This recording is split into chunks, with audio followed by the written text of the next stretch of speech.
example 11.4, what is the de Broglie wavelength associated with an electron moving with the speed of 5.4 into 10 to the power 6 meter per second. So வந்து speed of the electron வந்து கொடுத்துருக்காங்க. இதான் de Broglie wavelength கேட்டிருக்காங்க. முதல்ல A question solve பண்ணுவோம். So எப்பயுமே வந்து de Broglie wavelengthோட formula என்ன, lambda is equal to h by momentum.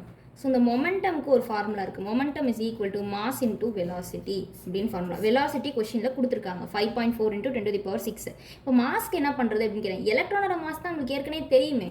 So mass of electron is equal to 9.1 into 10 to the power minus 31 kg. இது வந்து ஃபிக்ஸ்டான வேல்யூ.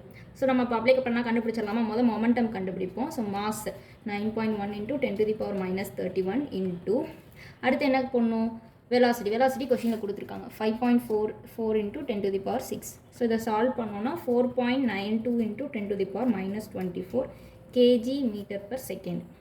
அடுத்து lambda அப்போ கண்டுபிடிக்கணும், de Broglie wavelength. So h by p, h என்னது 6.63 into 10 to the power minus 34. இதுவும் fixed value. Momentum என்னது 4.92 into 10 to the power minus 24.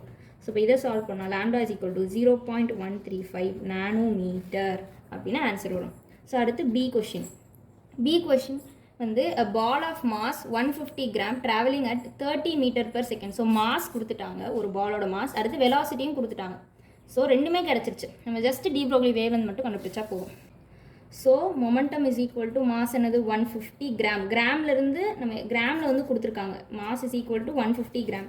அப்போ கிராமை வந்து கிலோகிராமுக்கு ஃபிக்ஸ்டாக மாற்றணும். இப்போ ஃபிக்ஸ்டாக மாற்றும் போது 0.150 கிலோகிராம்.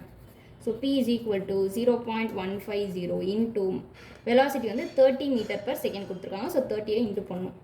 இது ரெண்டே இன்ட்டு பண்ணால் 4.50 நம்மளுக்கு வந்து கிடைக்கும். ஸோ இப்போ வந்து மொமெண்டம் வந்து கண்டுபிடிச்சிட்டோம். அதுக்கப்புறம் என்ன கண்டுபிடிக்கணும், de Broglie wavelength. de Broglie wavelength h by p. ஹச்சோட வேல்யூ என்ன 6.63 into 10 to the power minus 34. இப்போ மொமெண்டம் கண்டுபிடிச்சோம். மொமெண்டமோட வேல்யூ 4.50 into 4.50. ஸோ இப்போ இதை சால்வ் பண்ணோன்னா 1.47 into 10 to the power minus 34 metre. இதுதான் வந்து ஆன்சர்.